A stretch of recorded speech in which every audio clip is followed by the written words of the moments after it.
1979. Cinema was safe, predictable.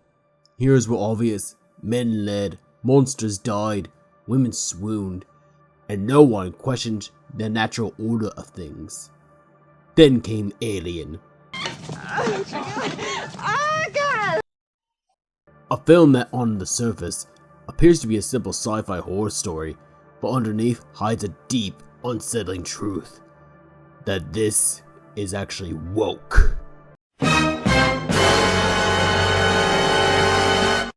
As fuck.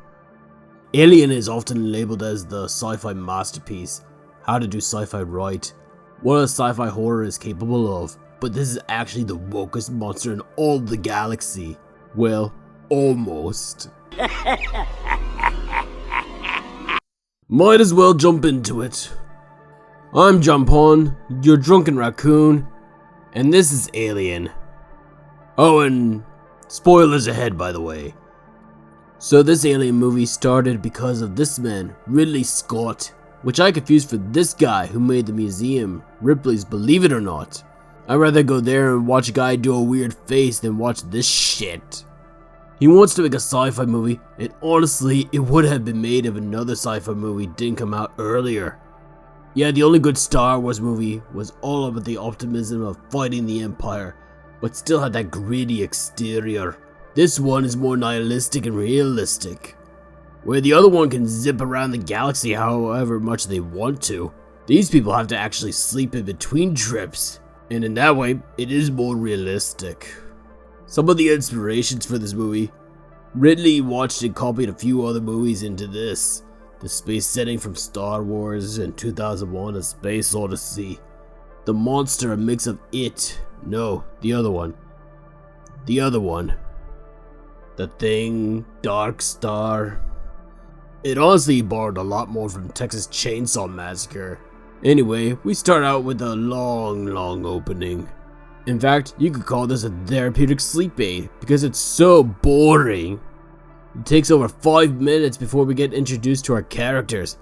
Hell, we spend like 2 minutes just watching a man wake up, and another 3 minutes trying to spell the damn name of the movie.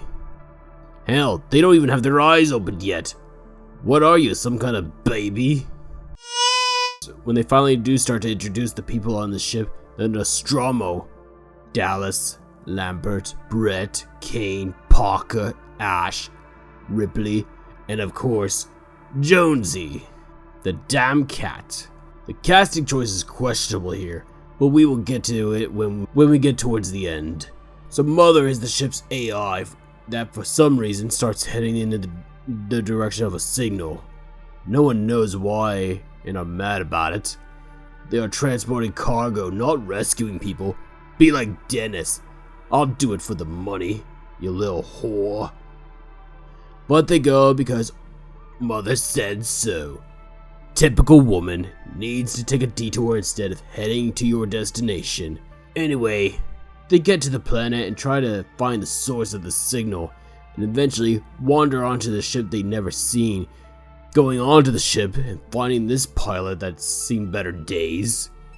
And we get a good look at the signature style this world is going for, H.R. Geiger. Now kids, if you never heard of this guy, good, your parents raised you right, but unfortunately, you probably definitely seen his work. He's a Swiss artist known for combining human and machines to create biomechanical images. He's also known for his phallic and vaginal symbol imagery. Even the damn alien has a giant cock on his head, making something that is surreal, scary, sexual, yet sensual, and beautiful. In fact, to show you how lazy this movie is, this alien isn't even original. It came from some drawings this guy did years ago. Necron number 4 and 5. Could be worse. Could have been the 6-7. Anyway, they stumble onto the pilot and start investigating, eventually finding a lower floor filled with these eggs. And of course, horror movies go to horror, and one of the eggs decides to open up. Ah, the joys of children. They try to get Kane back to the ship, but are unable to. Why? Ripley wants to follow the rules and protocol. Typical woman, always has to follow the rules, but only when convenient. So Ash decides to man up and decides to let them in and see what happened to poor Kane. Turns out a facehugger got him. What does it do? It's in the fucking name. If I know anything, it's one thing that aliens usually try to do to faces around here. They rightfully ignore Ripley and examine the guy instead of freezing him, and find that the blood has acidic, very acidic. Eventually the hugger stops hugging his face but dies. See, nothing bad happened, you worry too much, Ripley. Typical woman. Eventually, the guy wakes up and everyone decides to have a final meal before going to sleep again. And we get the most famous scene in the movie. It's also probably where the movie starts to show it's woke. The guy's facehugger essentially assaulting the guy and made him swallow. Leading us here where he gets to experience the miracle of childbirth. Right through his chest. And of course, to subvert expectations, the black guy doesn't die first. Now all you can think is, where the hell is this damn alien? Well, the team have tracking devices that can track the alien now. Unfortunately, this alien is a grower and a shower, since by the time the next one dies, he's fully grown.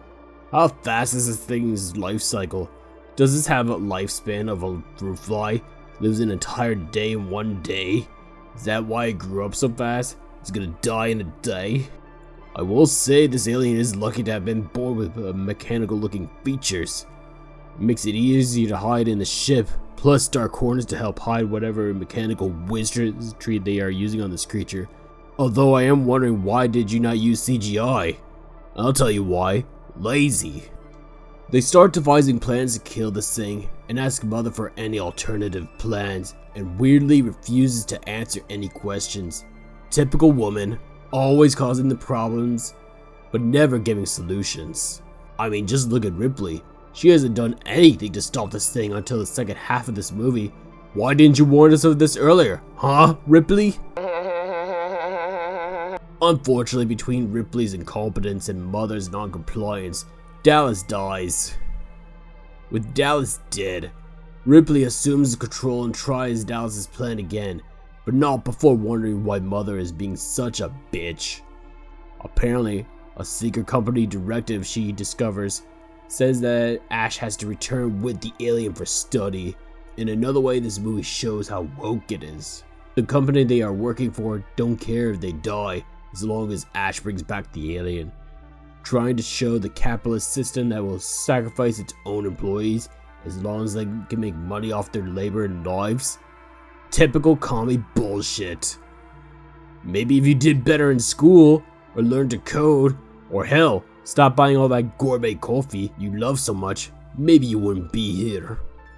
Anyway, tension and anxiety were already high. Why not add Ash attacking and try to kill Ripley now, revealing himself as an android? Typical woman, can't fight her own battles without a man to help.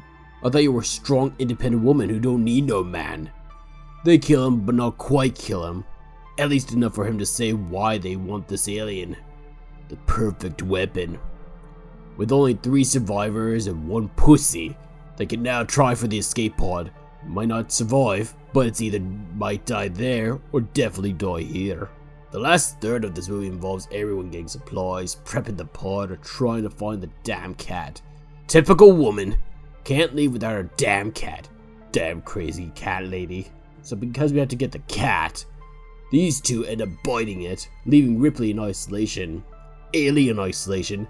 Topical witty comeback. She does end up getting to the pod and blowing up the ship, even with Mother being a total see you next Tuesday. And now all we have left is Ripley, who to pander to the audience and give a little fan service, decides to strip down to her underwear. About time to talk about Ripley, played by Sigourney Weaver. Oh, that's a fucking tough name when you're drunk. She started out as a Broadway actor and was asked by Ridley Scott to be in this movie. This is her first major starring role. Typical woman, always needing to make a good first impression. For some reason, feminists find this scene empowering or something. Probably why this has been a reference in all these other woke TV shows, games, movies, and even anime. The woke is like this alien, infecting everything it touches. Why couldn't they get a more attractive woman like Linda Carter, Catherine Bach, Farrah Fawcett, Carrie Fisher, Bo Derek, Sabrina Carpenter? And why that underwear?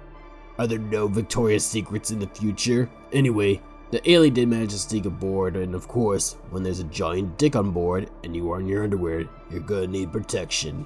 Finally seeing this alien die now, and now able to sleep peacefully with the cat, of course, who survives. Obviously, Alien has some feminist woke propaganda in it, from the male birthing scene with the chest burster, to how they inseminate you, to the crew and monster being in a ship called Nostromo, but being controlled by Mother. That's some Oedipus complex shit right there. The theme of pregnancy is littered all throughout this, even in the director's cut. The horror comes from losing control of your body. It redistributes the vulnerability from one person to everyone. Your pain, our pain. Typical commie bullshit. But the legacy of Alien is in how woke it is, and how it ruined the movies from then onward. It's why Hollywood keeps pumping money into this dying franchise. It didn't even make its money back. Didn't even make half of what Star Wars made. Obviously a failure, no matter how much you put into it. Actually, they made sure to make it diverse as possible. Here's the cast. Here we have a person of color, a trans woman, an illegal alien, an elephant man, an artificial person, and a woman as the captain. Typical Hollywood casting, wanting to get across the message. This entire movie is built for modern audiences. Even back in 1979, in a normal 1970s film, the captain survives, the strongman fights the monster, the hierarchy works. Alien removes all the traditional hero archetypes. The leader dies, the strong don't survive, authority collapses. These people would not survive on Viltrum. Now those are some real aliens, real manly aliens. Anyway, that's why Alien as a movie fails, because of how woke it is. If you want a real alien, I suggest seeing it with real men, like Independence Day, or Battlefield Earth, or Howard the Duck. That duck knows how to get laid, it's a pussy. Anyway, enjoy your April Fool's Day, and bye. Jump on out. Oh, and April Fools.